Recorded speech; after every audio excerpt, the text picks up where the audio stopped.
Bismillah, alhamdulillah, wassalatu wassalamu ala rasulillah Sayyidina Muhammad wa ala alihi wa sahbihi wa wala. Amma ba'du. Alhamdulillah, sore hari ini menjelang petang saya kedatangan mahasiswa dari STAIN Pamekasan, mana hal ini mahasiswa ini adalah anak yang bernama Nurul Aisyah, yang mana datang dan berkunjung ke tempat ini bermaksud dan punya keinginan untuk bertanya-tanya tentang pengaruh pendidikan Islam terhadap anak-anak. Kepada saudari Nurul Aisyah, dipersilakan apa yang mau Anda tanyakan. Dipersilakan. Terima kasih Ustaz. Saya Nurul Aisyah selaku mahasiswa IAIN Madura dari Prodi Tadris Bahasa Indonesia yaitu kelas B. Baik Ustaz, untuk pertanyaan pertama, ini bagaimana menurut Ustaz pengaruh pendidikan Islam pada saat mengajar? Pengaruh pendidikan Islam pada saat mengajar. Pengaruhnya sangat besar sekali. Di antaranya yang dampak pada saya itu anak yang asalnya nggak tahu tentang dasar-dasar Islam bisa tahu. Di antaranya anak itu bisa membedakan mana hal-hal yang paling bagus dan mana hal-hal yang paling jelek. Paling tidak anak itu bisa membedakan apa yang disarankan oleh ustadz atau guru di madrasah atau di langgar atau di surau, maka anak-anak itu bisa membedakan antara hak dan yang batil dan yang berhak, dan serta yang haram dan yang halal. Anak itu bisa membedakan dengan adanya pendidikan agama Islam, sehingga anak itu kehidupannya lebih bagus dan lebih sempurna dalam kehidupan sehari-hari. Inilah pertanyaan dari Anda itu tentang jawaban dari saya. Dipersilakan.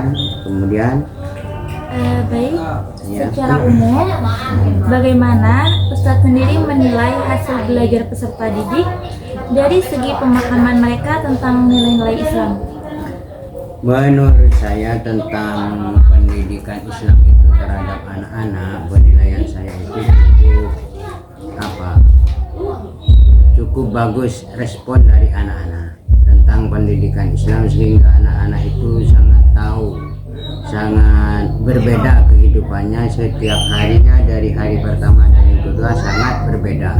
Setelah mengetahui tentang dasar-dasar Islam, tentang pendidikan Islam, apa yang harus dia kerjakan yang sesuai dengan Islam, dan apa yang tidak perlu dikerjakan yang tidak sesuai dengan Islam itu tidak dikerjakan.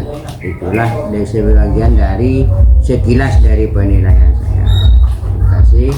Selanjutnya, menurut Ustadz sendiri, sejauh mana peran dan kontribusi orang tua dalam mendukung pendidikan Islam yang diterapkan oleh Ustadz?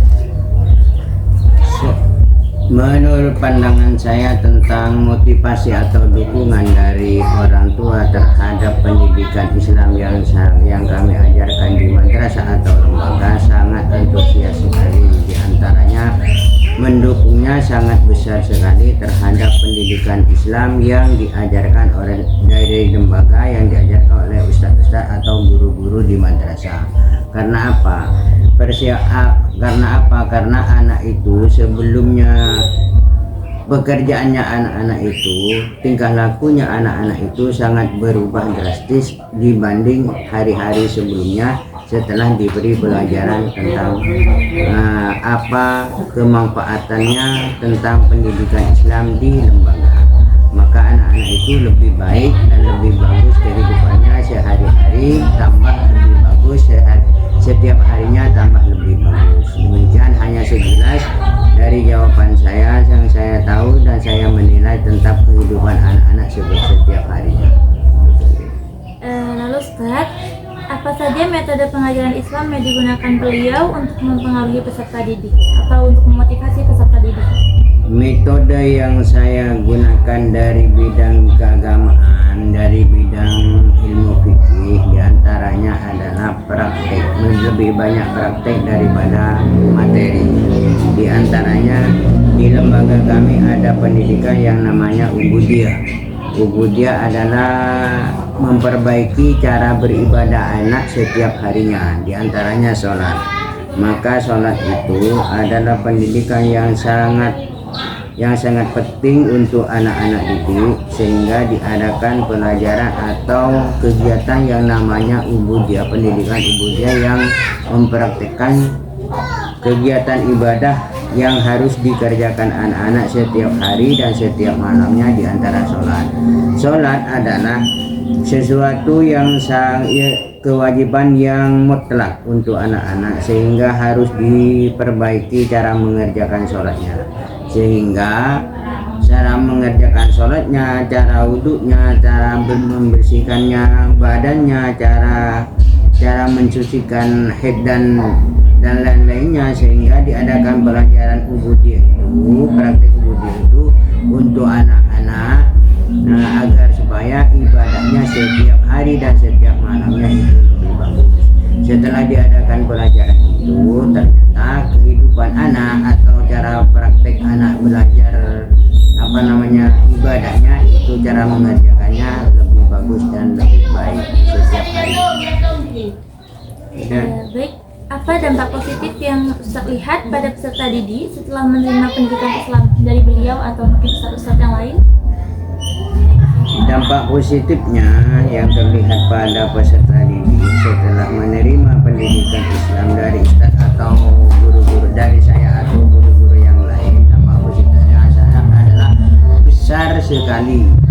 Di antaranya setiap tingkah lakunya anak setiap harinya itu selalu berubah dari yang tidak baik menjadi yang lebih baik, karena di situ dipelajari tata cara berbicara, tata cara bertingkah laku yang baik terhadap guru, tata cara bermain dengan temannya yang sebaya, tata cara bermain dengan orang yang lebih tua, tata cara berbicara dengan orang yang lebih tua, dan tata cara berbicara dengan anak yang lebih muda. Itu sudah dipelajari di madrasah, ataupun cara-cara Islam yang diberikan pada anak-anak tentang bergaul dengan orang lain, bergaul dengan gurunya, bergaul dengan teman sebayanya.